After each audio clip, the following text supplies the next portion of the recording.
Part second की आज की क्लास में हम पढ़ने जा रहे हैं। हमने हमारी पिछली क्लासों में अभी तक जो है मैक्सवेल के फर्स्ट और सेकंड इक्वेशन को जो है कंप्लीट किया है।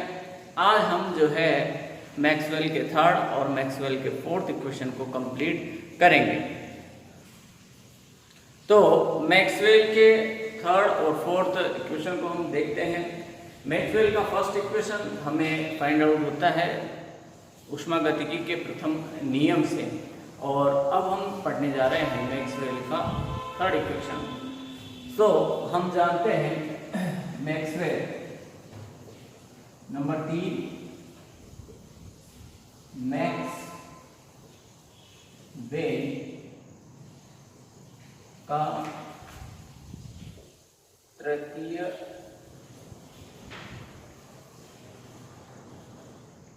समीकरण या मैक्सवेल का तृतीय संबंध हम पढ़ने जा रहे हैं। हम जानते हैं एंथैल्पी, हम जानते हैं कि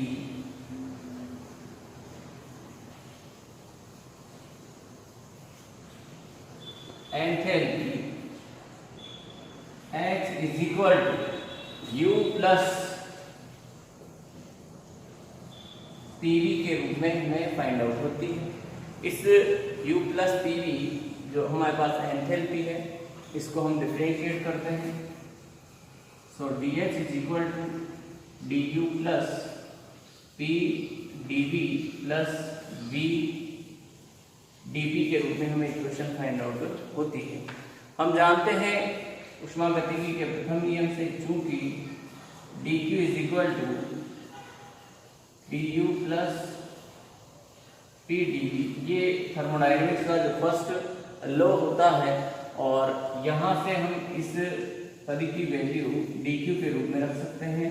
इसलिए dH इज इक्वल टू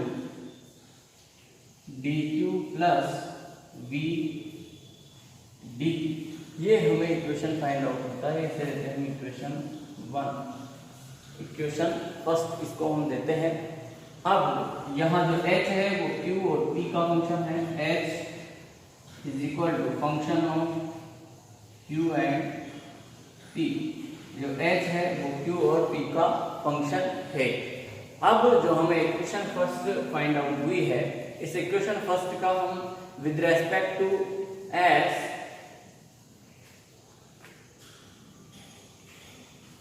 जो इक्वेशन हमें फाइंड आउट हुई है, क्योंकि यहाँ हमें थोड़ा सा एक परिवर्तन करना है।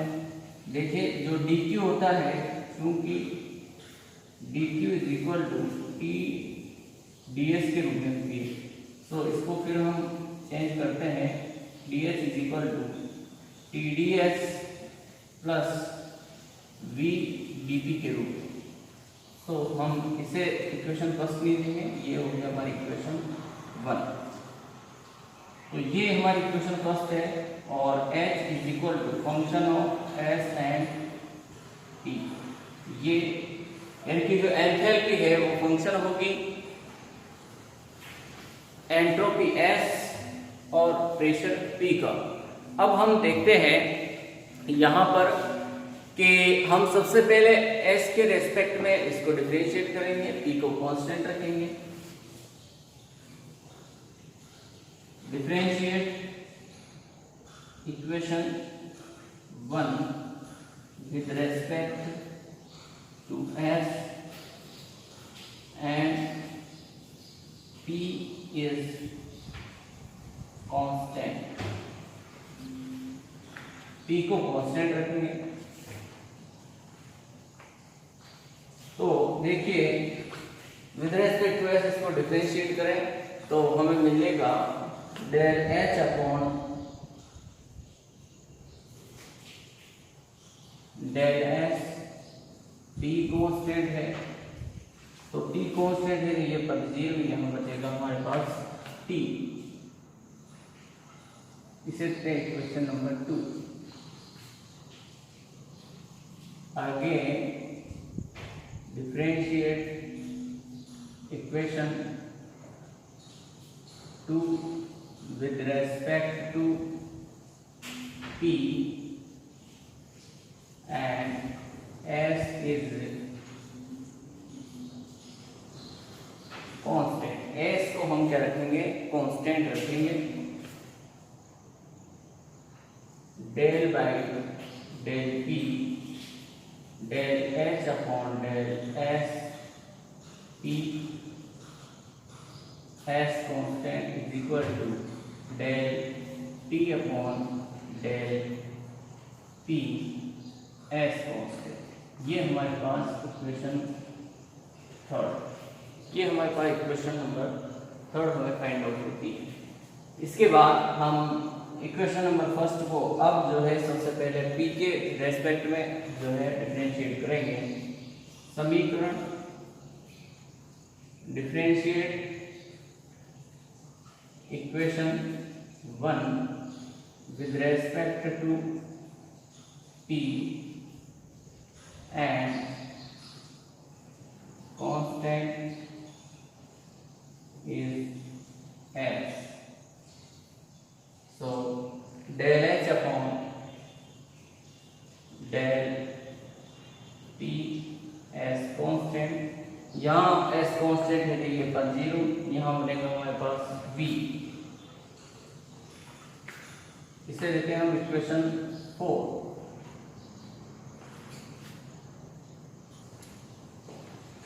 अब हम इस इक्वेशन 4 को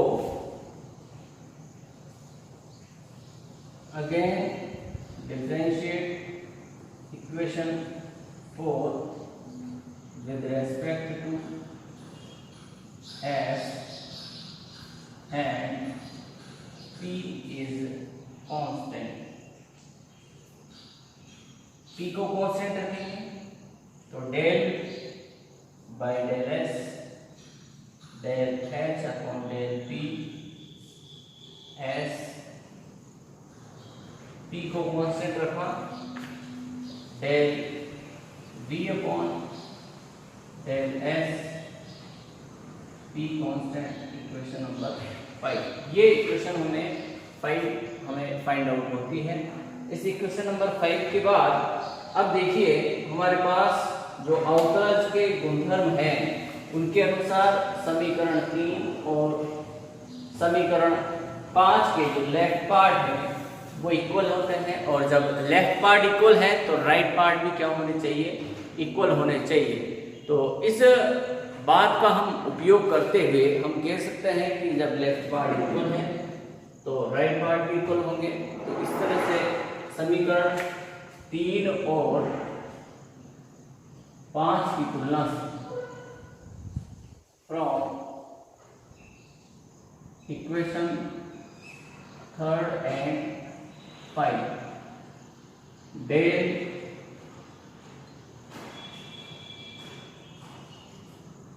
T upon del P upon यहाँ constant S is equal to del V upon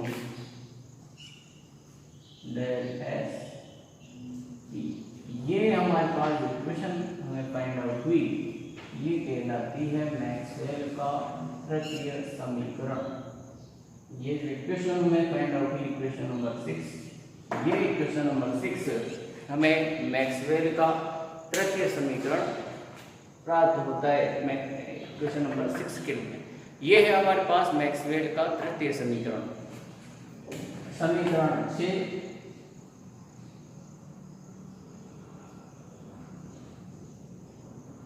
Maxwell की तृतीय समीकरण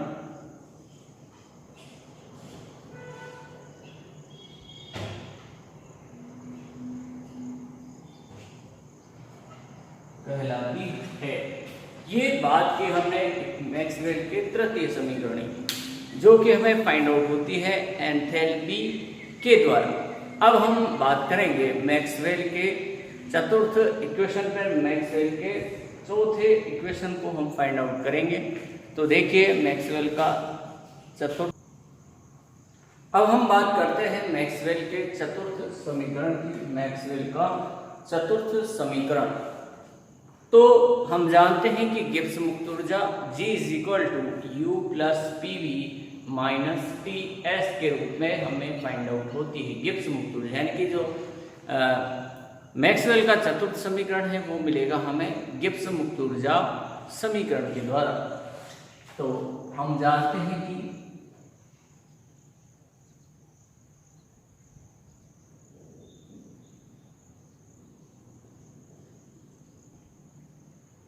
गिब्स मुक्त ऊर्जा G = U + PV - TS के रूप में हमें फाइंड आउट होती है। ये गिब्स मुक्त ऊर्जा का पद होता है। अब इस पद का हम अवकलन करते हैं। अवकलन से dG =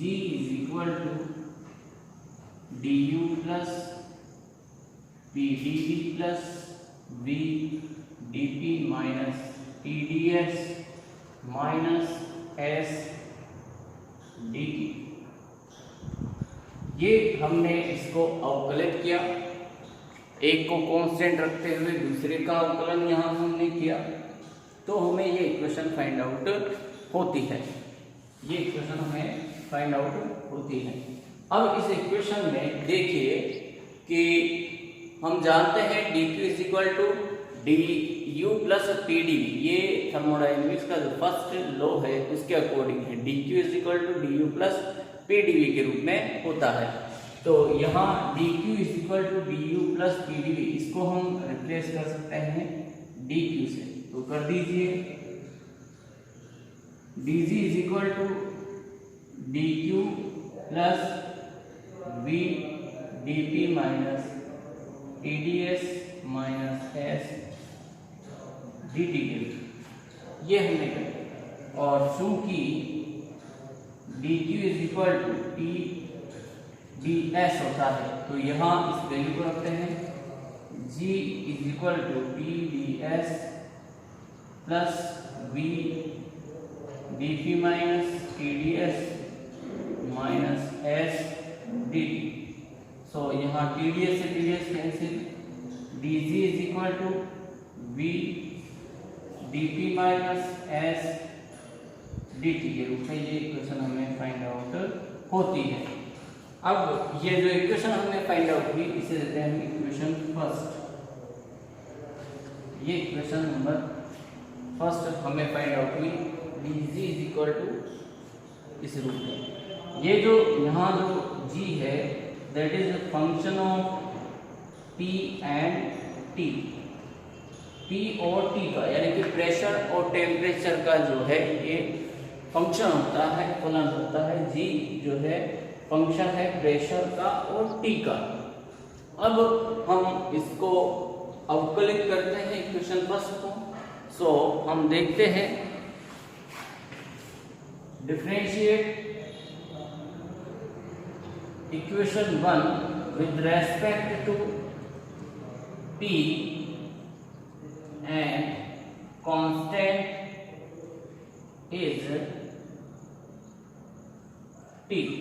t को कांस्टेंट रखेंगे विद रेस्पेक्ट टू p, इसको डिफरेंशिएट करते हैं तो del g अपॉन del p, t को कांस्टेंट रखा यहाँ हमने,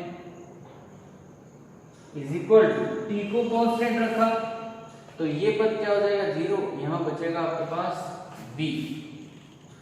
ये v यहाँ पर हमारे पास रहता है। इसे देते हैं हम equation number 2। Again differentiate equation 2 with respect to t and p constant, p को कांस्टेंट रखेंगे del by del T del G upon del P T T constant del V upon del T T constant. Equation number third, ये equation number third हमें find out होती है। इसके बाद हम देखते हैं differentiate equation 1 with respect to t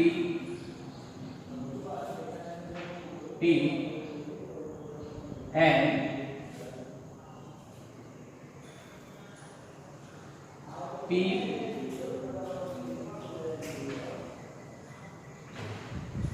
p को कांस्टेंट रखेंगे। So del G upon del T constant. अब जब t कांस्टेंट है तो ये पद 0 हो जाएगा, यहाँ बनेगा आपके पास माइनस का s। Equation 4 again differentiate equation 4 with respect to t and t is constant, del by del t del z upon del t constant is equal to minus del s upon del p t is constant। Equation 5। सो हम देख सकते हैं equation number third और equation number 5 है, equation third और equation 5 के जो अवकलन के गुणधर्म है उनके अकॉर्डिंग जो लेफ्ट पार्ट है वो इक्वल होंगे, और जब लेफ्ट पार्ट इक्वल है तो राइट पार्ट भी क्या होंगे, इक्वल होंगे। From equation third and 5 del v upon del t p constant is equal to minus का del s upon del p t constant। ये इक्वेशन हमारे पास कहलाता है मैक्सवेल का चतुर्थ समीकरण। समीकरण 6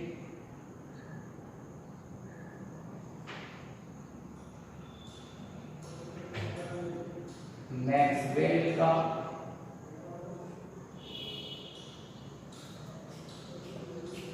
चतुर्थ समीकरण कहलाता है। तो ये था हमारे पास मैक्सवेल का चतुर्थ समीकरण जिसे हमने फाइंड आउट किया, और मैक्सवेल का जो चतुर्थ समीकरण है वो हमें फाइंड आउट होता है गिब्स मुक्त ऊर्जा के पद से। यानी कि फर्स्ट इक्वेशन हमें मिलेगा थर्मोडायनेमिक्स के फर्स्ट लॉ से, सेकंड इक्वेशन मिलेगा एंट्रोपी के पद से, और तृतीय समीकरण मिलेगा हमें एंथैल्पी के पद से, और जो चतुर्थ इक्वेशन है वो मिलेगा हमें गिब्स मुक्त ऊर्जा फलन से। तो ये हमने जो है चारों मैक्सवेल इक्वेशंस हमने फाइंड आउट किए। आज की क्लास में इतना ही। Thank you all of student. Channel को लाइक एंड सब्सक्राइब करते रहे ताकि आपको जो नए वीडियोस हैं वो आसानी से मिल जाए। Thank you.